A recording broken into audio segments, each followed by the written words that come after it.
Kinontak ni Professor Elm ang mga bida at binati si Ash sa pagkuha ng lahat ng mga badges.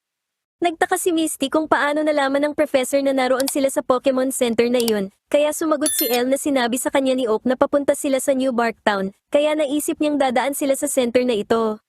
Hiniling ni Elm sa kanila na kumuha ng isang itlog mula sa isang kalapit na laboratorio at ihatid ito pabalik sa kanya. Habang naglalakad, inisip ng mga bida na mahalaga ito, lalo na't kailangan nilang gawin ito ng personal. Pumasok sila sa lab, pero wala silang nakitang tao roon. Biglang may isang babaeng nagmamadaling dumaan sa harap nila, at agad itong nagustuhan ni Brock kaya hinabol niya ito.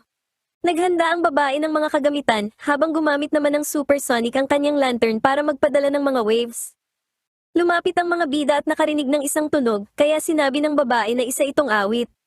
May nakita siya sa radar na ilang mga tuldok, dumating na ang mga Lapras.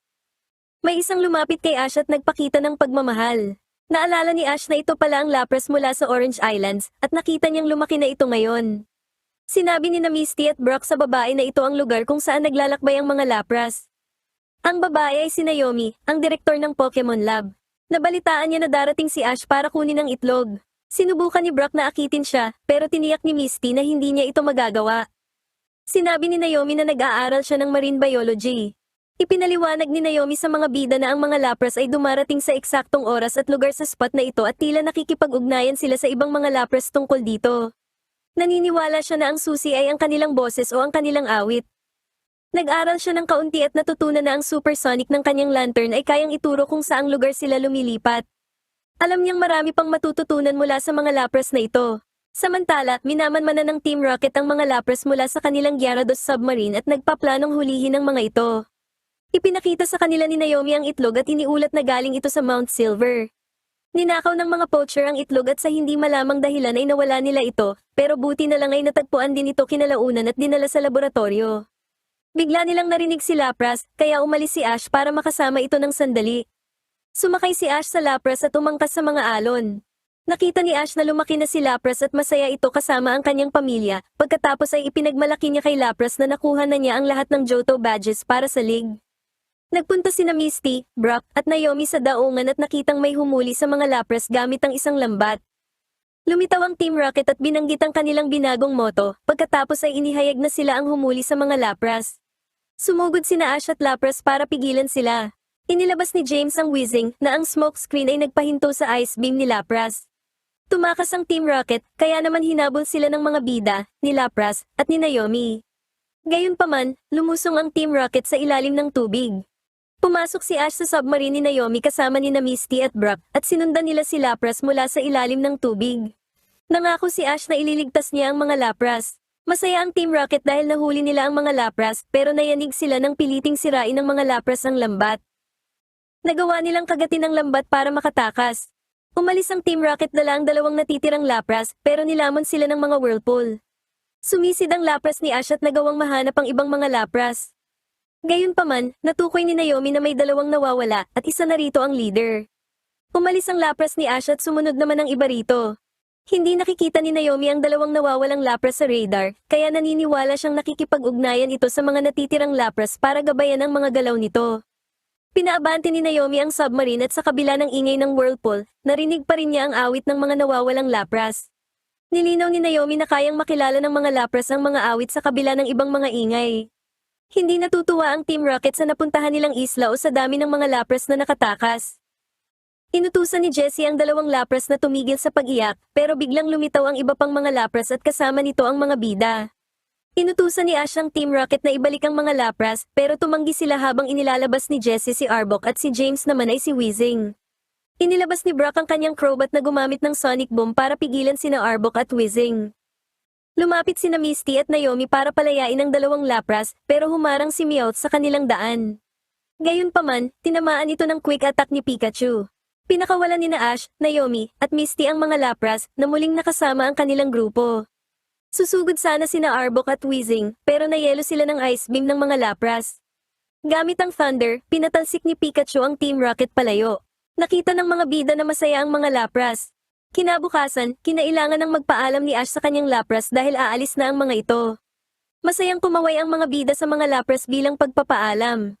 Pinanood ng mga bida ang pagpasa ng liderato ng leader ng mga Lapras sa Lapras ni Ash na masaya namang nagpatuloy sa paglangoy. Sinabi ni Naomi na humanga ang leader sa Lapras ni Ash dahil sa paraan nito ng paghawak sa sitwasyon. Sumigaw si Ash sa kanyang Lapras na proud siya dito bago ito tuluyang mawala sa kanilang tanaw. Nangako si Ash na magsisikap siya para maging isang Pokemon Master matapos makita ang pagsisikap ni Lapras. Pagkatapos ay kinontak ni Naomi si Elm at ibinalita ang mga nangyari. Umaasa si Elm na dadalhin ni Ash ang itlog at alam naman ni Ash na magagawa niya ito. Kumaway ang mga bida para magpaalam na kay Naomi at sa Lantern at nagpatuloy na sila patungong New Barktown. Naasahan ni Ash ang pagpisa ng dalang itlog. Inisip ni Brock na baka isa itong legendary Pokemon, kaya naman sinabihan ni Ash ang itlog na mapisa na.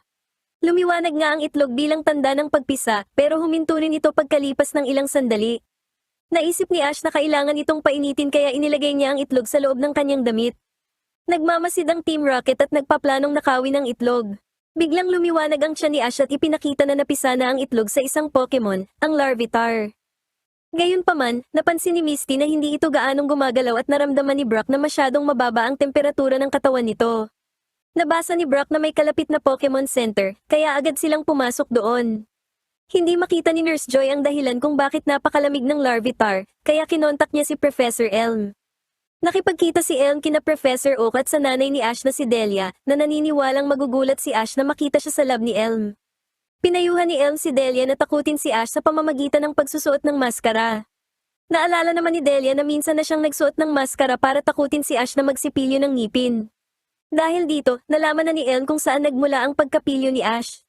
Sa center, hindi makontak ni Joy si Elm kaya nagpadala na lang siya ng email, habang nanginginig naman sa ginaw ang Larvitar.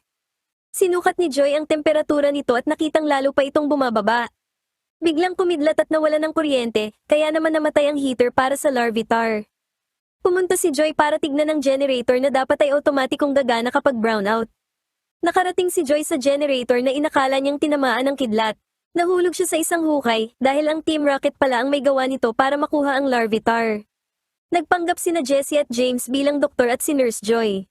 Ibibigay na sana ni Ash ang Larvitar, pero napansin ni Brock na ang Nurse Joy na ito ay may ibang boses, amoy, at hindi man lang gumagalaw ang bibig. Sinabi pa ni Brock na pangit ang boses ng Nurse Joy na ito, parang sinagasaan na bato ang tunog, at amoy lupa. Dahil sa inis, tinanggal ni Jessie ang kanyang maskara.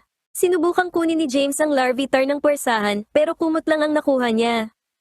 Kinuryente ni Pikachu ang Team Rocket gamit ang Thunderbolt kaya kumaripas ng takbo ang mga ito.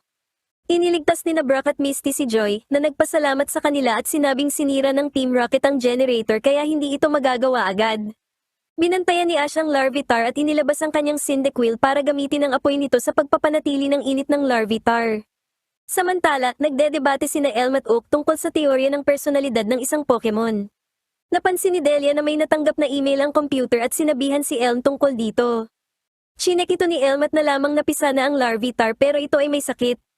Nakatulog ang lahat at nanaginip si Ash na nasa loob siya ng isang itlog at nasipa-sipa ng mga tao bago masagasaan ng isang truck. Nagising si Ash at nakitang nananaginip din ng masama ang Larvitar. Dumating sina Elm, Oak, at Delia para makita ang Larvitar.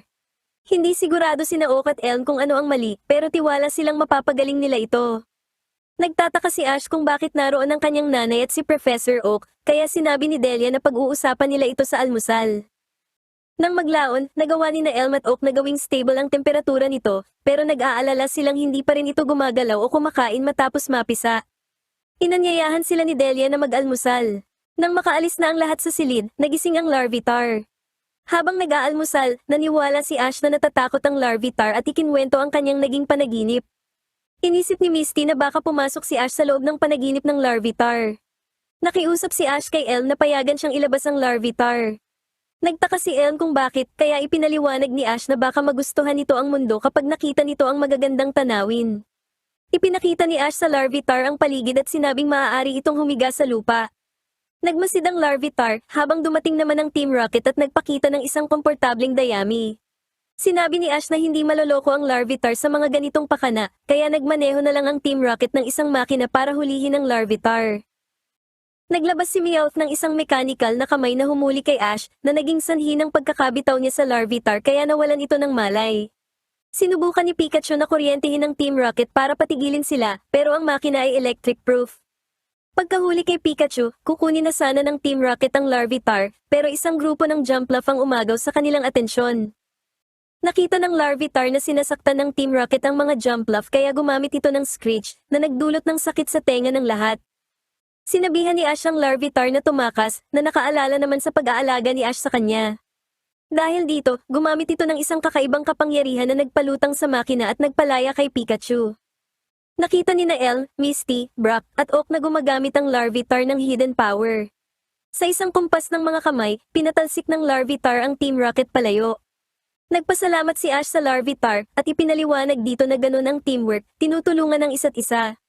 Sinabi ni Ash sa Larvitar na siya at si Pikachu, ang mga Jumpluff at mga Blossom na nagsasayaw, ay kanyang mga kaibigan. Namangha ang Larvitar habang pinagmamasdan ang mundo. Nilapitan ito ni Misty, pero masyadong mahiyain ang Larvitar at natakot sa kanya.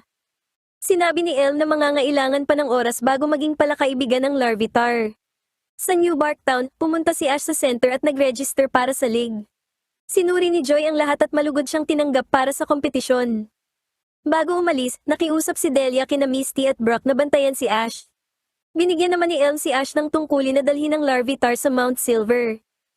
Nag-alala si Misty na baka hindi ito magandang ideya, pero inisip ni Elle na mas makabubuti para rito na bumalik sa lugar kung saan ito pinanganak. Handa nang sumama ang Larvitar kay Ash saan man siya magpunta, na ikinainis naman ni Misty. Pagkatapos nun, nagpaalam na ang mga bida kina Delia, Oak, at Elle, at naglakad na patungong Mount Silver, habang nasa loob ng backpack ni Ash ang Larvitar.